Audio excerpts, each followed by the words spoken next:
Welcome back to another video. Today we're talking about air fryers. Cheap air fryer versus expensive air fryers. Which one's better? Which one should you get?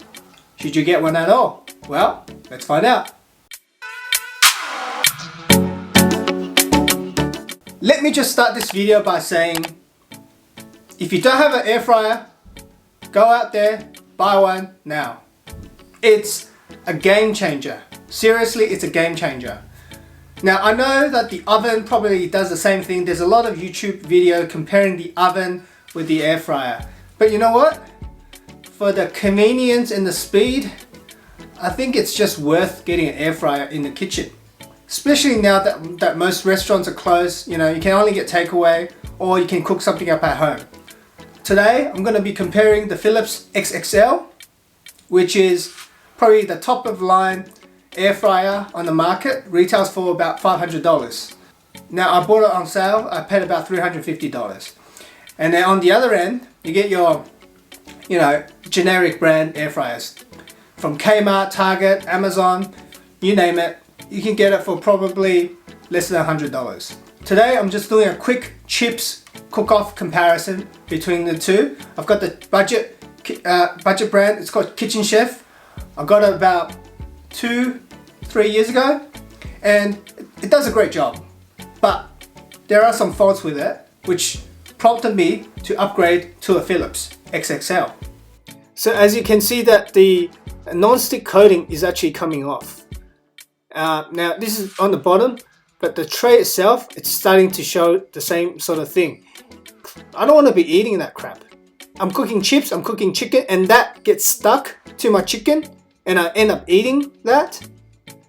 It's just not pleasant. So it's very simple. Today I'm just gonna cook 2 potatoes, make chips from scratch. Now, you can obviously cook other stuff with it, and the Philips XXL has a bigger tray. You can potentially put a whole chicken in it. Whereas the Kitchen Chef, the one I have, it's rather small. So you gotta chop up the chicken into pieces. Now, I've made chicken with it before. I made pork belly, heating up pies, whatever you can think of.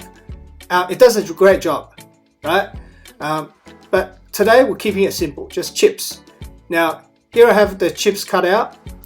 I'm gonna be adding some olive oil and some salt and pepper.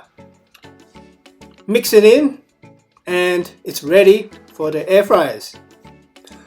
I split the portion of the chips. I know it seems very little, so I deliberately stacked some of the chips on top of each other. This would typically be your normal situation, right? You put a bag of chips in and they'll stack together. I set the timer to 15 minutes at 180 for both, and let's just wait. Okay, the chips are ready. Halfway through, I did open it up and shake it a bit, so that's why the chips are, you know, out of position. See, first issue here, the old air fryer, there's one chip that was stuck to the base, whereas the Philips, it just pours out effortlessly. Nothing was stuck. So on the right here, we've got the old one. On the left, this is the Philips. And by looking at it, there's not much difference. I can see that probably the Philips one cooked it a bit more even compared to the original Kitchen Chef. But let's just give it a try there. I'll start with the Kitchen Chef.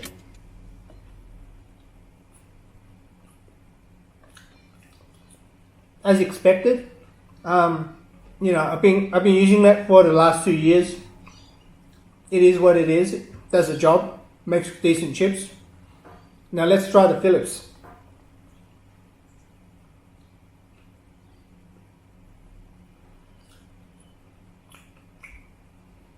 Similar. A bit more crunchy, I would say. Yeah. I think this one's a bit more crunchy, but probably it's due to the higher power. These were both cooked for 15 minutes. The Philips one, obviously higher power, cook it a bit faster, I'd say. and I can tell that the outside is a bit more crunchy on the Philips. But this one, the budget one, it's all good. No issues. Need some sauce. So what do I think? Is it worth paying the extra $200 to get the Philips? To me, the answer is yes. Let me tell you why. I'm a bit advocate for bang for buck, budget friendly tech gear. Headphones, $50 versus $250. I'll go for the $50. It does the same thing. But when it comes to cooking, the food goes into your mouth, goes into your stomach, goes into your body.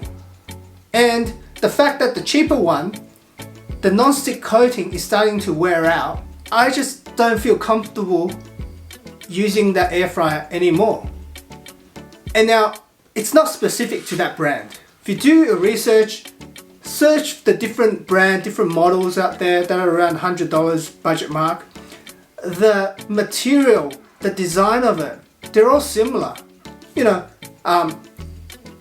it's got a tray with big holes underneath, using a non-stick coating, which eventually, by my experience, it's gonna stick. And it's gonna tear off. I wash it really properly. I don't use a metal scour. You know, I use a soap and sponge, very gentle scrubbing.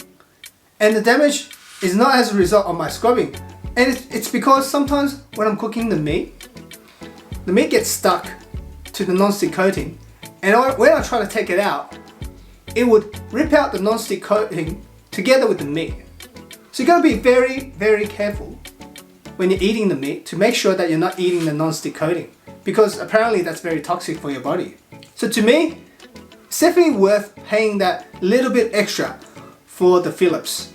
That mesh tray, the non-stick factor, easy to wash, replaceable, that to me is just worth paying the extra $200.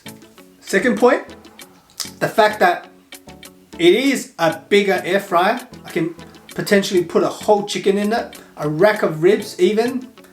That's just more versatile, more useful. So that's it for the initial comparison. If you want to see more recipes or anything like that, feel free to comment below. I've made pork belly in the past, kale chips, and even baked cake. So anyway, hopefully this video was helpful for you. If you like the content, please hit the like and the subscribe button. As always, stay safe, and I will see you in the next one.